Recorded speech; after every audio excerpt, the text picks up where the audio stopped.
Resurrección de Cristo, corporal o espiritual. ¿De qué manera resucitó Cristo? Solo la organización de la Atalaya, el supuesto vocero de Dios en la tierra, dice que Cristo resucitó en espíritu. Así lo enseña en su libro ¿Qué enseña realmente la Biblia?, en la página 73 y 74, en la sección titulada La Resurrección Celestial. Jesús fue ejecutado siendo un ser humano. Sin embargo, Jehová no dejó a su fiel Hijo en la tumba. Salmo 16:10, Hechos 13, 34 y 35. Lo resucitó, pero no como hombre. El apóstol Pedro explica que Cristo fue muerto en la carne, pero hecho vivo en el espíritu. Primera de Pedro 3:18. ¡Qué gran milagro! Jesús vivía otra vez como poderoso ser espiritual. Primera de Corintios 15, 3 al 6. Por otro lado, la cristiandad enseña que Cristo resucitó en un cuerpo físico glorificado. ¿Resucitó Cristo en espíritu o en un cuerpo físico glorificado? No puede haber dos verdades. ¿Quién está mintiendo? De entrada, aclaro que la expresión resurrección espiritual no aparece en la Biblia. Esta expresión es un invento más de la organización de la Atalaya. Hay muchos textos que hablan acerca de la resurrección corporal de Cristo, pero en esta ocasión solo vamos a considerar 5 textos bíblicos que demuestran, sin lugar a dudas, la forma en que Cristo resucitó. 5 textos bíblicos claros, fácil de entender, que no necesitan de tanta investigación, ni estudio, ni erudición, ni de extraordinaria inteligencia. Solo necesitas una mente razonadora y humilde para creerle a Dios. Consideremos estos textos tomándolos de la propia versión de la Atalaya, la traducción del Nuevo Mundo de las Santas Escrituras. Primer texto: Cristo profetizó su resurrección corporal. Un texto que los testigos no han podido explicar, que les da terror cuando lo escuchan y tratarán siempre de evadir, es Juan 2:18 al 22. Por lo tanto, en respuesta, los judíos le dijeron: ¿qué señal tienes para mostrarnos, ya que haces estas cosas? En respuesta, Jesús les dijo: derriben este templo y en 3 días lo levantaré. Por eso dijeron los judíos: este templo fue edificado en 46 años y tú en 3 días lo levantarás. Pero él hablaba acerca del templo de su cuerpo. Sin embargo, cuando fue levantado de entre los muertos, sus discípulos recordaron que él solía decir esto y creyeron la escritura y el dicho que Jesús dijo. ¿A qué se refirió Cristo cuando dijo derriben este templo? ¿Se estaba refiriendo a 1. al templo de Jerusalén, 2. a su espíritu o 3. a su cuerpo? ¿Cuál es la única respuesta válida? Claro, el inciso 3, a su cuerpo. Hasta un niño puede interpretar este pasaje. Por eso cuando los discípulos vieron el cuerpo del Maestro resucitado, se acordaron que ya lo había profetizado. Implicaciones: Cristo profetizó su resurrección corporal. Y si Cristo resucitó en espíritu, Cristo sería un falso profeta. Su profecía que dio acerca de su resurrección corporal no se cumplió. Sería falsa profecía y falso profeta. Tienes que elegir tu bando: creerle al Señor Jesucristo o creer malas interpretaciones. Segundo texto: el mismo Cristo resucitado negó ser un espíritu. Lucas 24, 36 al 40 dice: mientras estaban hablando de estas cosas, él mismo se puso de pie en medio de ellos y les dijo: tengan paz. Pero porque estaban aterrados y se habían atemorizado, se imaginaban que contemplaban un espíritu. Por eso les dijo: ¿por qué están perturbados y por qué se suscitan dudas en su corazón? Vean mis manos y mis pies, que soy yo mismo. Pálpenme y vean, porque un espíritu no tiene carne y huesos, así como contemplan que yo tengo. Y al decir esto, les mostró las manos y los pies. Cristo resucitado les dijo a sus asustados discípulos que creían ver un espíritu: soy yo mismo, no soy un espíritu. Miren que yo tengo carne y hueso. Si Cristo hubiera sido un espíritu, le hubiera contestado a sus asustados discípulos: sí, soy un espíritu, pero no teman, me acabo de materializar para que me vean. ¿Acaso Cristo estaba aquí mintiendo a sus discípulos para tranquilizarlos? Y aunque los testigos afirman que el cuerpo espiritual de Cristo solo se materializó en todas las ocasiones en que fue visto, esta forma de pensar no encaja aquí con lo que el mismo Cristo dijo a sus discípulos: no soy un espíritu, véanme y tóquenme. ¿Acaso les estaba mintiendo? Implicaciones. El Cristo resucitado dijo que no era un espíritu. Si Cristo resucitó en espíritu y solo se materializaba a su conveniencia, sería un impostor engañando a sus discípulos y a la gente ante quienes se materializó.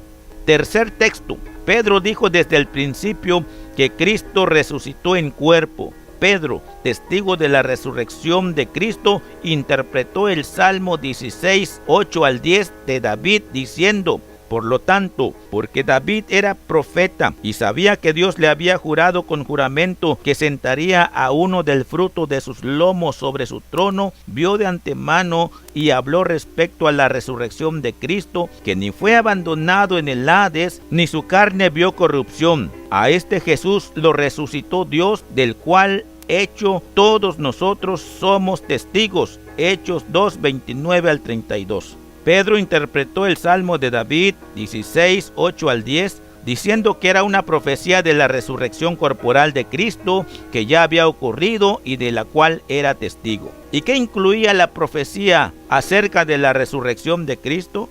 La profecía de la resurrección de Cristo incluía su carne, que nunca vería corrupción. Otra pregunta que jamás han contestado satisfactoriamente los testigos es: ¿dónde quedó el cuerpo de Cristo? Antes los testigos decían que Dios lo disolvió en gases, sería una forma de corrupción. Ahora prefieren decir que no saben, que no tiene importancia. ¿Crees que Dios desaparecería el cuerpo de Cristo poniendo en evidencia él mismo esta profecía que dio a su siervo David?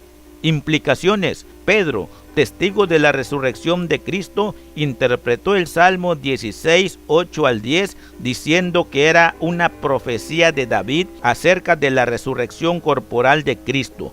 Si Cristo no resucitó corporalmente, entonces Pedro sería un mal intérprete de la Escritura al interpretar el Salmo 16, 8, 10 como una resurrección corporal.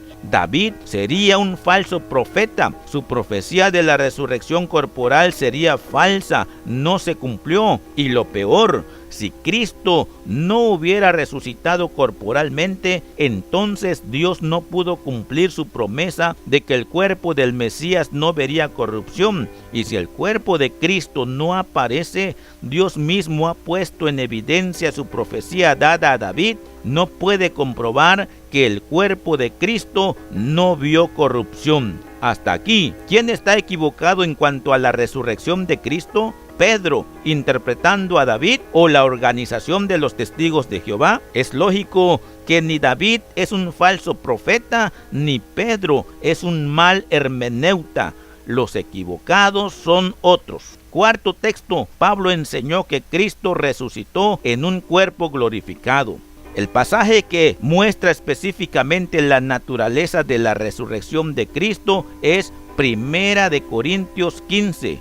Pablo dice: sin embargo, esto digo, hermanos, que carne y sangre no pueden heredar el reino de Dios, ni tampoco la corrupción hereda la incorrupción. 1 Corintios 15, 50. ¿A qué se refiere Pablo con carne y sangre? ¿Es el cuerpo físico o es el espíritu? El testigo de Jehová, luego de leer este texto al cristiano, dice victorioso: ¿viste que no podemos entrar al cielo? Y esto es muy cierto. Si nos quedamos en este cuerpo y solo en este texto, nunca vamos a entrar al cielo. Pero Pablo continúa diciendo: en un momento, en un abrir y cerrar de ojos, durante la última trompeta, porque sonará la trompeta y los muertos serán levantados incorruptibles y nosotros seremos cambiados. Verso 52. La palabra cambiados es la palabra griega alagesómeta del verbo alazo, significa cambiar, suplantar, transformar, mudar. Ahora, para entender mejor esto, veamos las expresiones sinónimas que usó Pablo para referirse a carne y sangre en este capítulo que consideramos en el verso 53. Esto que es corruptible, esto que es mortal. Las expresiones anteriores, dime hermano, ¿se refieren al espíritu o al cuerpo físico? ¿Has visto un espíritu corromperse, descomponerse, echarse a perder, pudrirse? Por lo tanto, la expresión carne y sangre no se refiere al espíritu, se refiere al cuerpo físico. Ahora veamos las expresiones sinónimas que usa Pablo para referirse al futuro de la carne y sangre en los versos 52 y 53. Serán levantados incorruptibles, seremos cambiados. Tiene que vestirse de incorrupción, tiene que vestirse de inmortalidad. Las expresiones anteriores enseñan que unos serán levantados y otros serán cambiados y que todos serán vestidos de incorrupción, de inmortalidad. Esto será en sus espíritus o en sus cuerpos, en la carne y sangre, en el cuerpo físico. Es muy claro. Es decir, Pablo enseñó aquí la resurrección de los cuerpos muertos y el cambio o transformación de los cuerpos vivos a un cuerpo inmortal necesario para vivir en el cielo. Implicaciones. Pablo enseñó una futura resurrección corporal y una transformación a un cuerpo inmortal, así como la resurrección de Cristo. Si Cristo resucitó en espíritu, entonces la resurrección y la transformación del creyente sería también en espíritu, pero es corporal como hemos visto. Quinto texto. Cristo hoy es nuestro mediador como hombre, porque hay un solo Dios y un solo mediador entre Dios y los hombres. Un hombre, antropos, Cristo Jesús. Primera de Timoteo 2:5. Esto lo escribió Pablo a Timoteo algunos años después de la resurrección. Pablo dijo del Cristo mediador que es un hombre, no un espíritu. Entendemos que hombre no es carne ni sangre, sino un hombre glorificado, como ya hemos visto. Implicaciones. Pablo escribió que el Cristo resucitado está mediando como hombre. Si Cristo resucitó en espíritu, Pablo se equivocó. Hubiera escrito que el Cristo resucitado está mediando como poderoso ser espiritual. Pero ¿quién está equivocado? ¿El apóstol Pablo o los de la atalaya? Conclusión. Cristo profetizó su resurrección corporal. El Cristo resucitado dijo que no era un espíritu. Pedro dijo desde el principio que Cristo resucitó en cuerpo. Primera de Corintios 15 habla de una futura resurrección o transformación a un cuerpo inmortal como resucitó Cristo. Hoy tenemos un mediador, a Jesucristo hombre. En base a lo anterior, encontramos que Cristo no resucitó como un poderoso ser espiritual, sino que resucitó en un cuerpo físico, no de carne y sangre, sino un cuerpo físico glorificado. Ahora, ¿a quién le creerás? ¿Al librito de la atalaya intitulado ¿Qué enseña realmente la Biblia?, que por supuesto no es un libro inspirado? ¿Creerás a los escritos de hombres desconocidos, no inspirados por Jehová, que presentan a Cristo resucitado en espíritu? ¿O le creerás a la Biblia, el único libro inspirado por Jehová y que presenta a Cristo resucitado en un cuerpo físico glorificado? Estimado amigo, tú decides a quién creerle, a la Biblia o a la atalaya, pero solo uno dice la verdad. Ayuda a otros compartiendo este video. Soy Genaro, tu hermano en Cristo. Muchas bendiciones para el pueblo de Dios y hasta la próxima.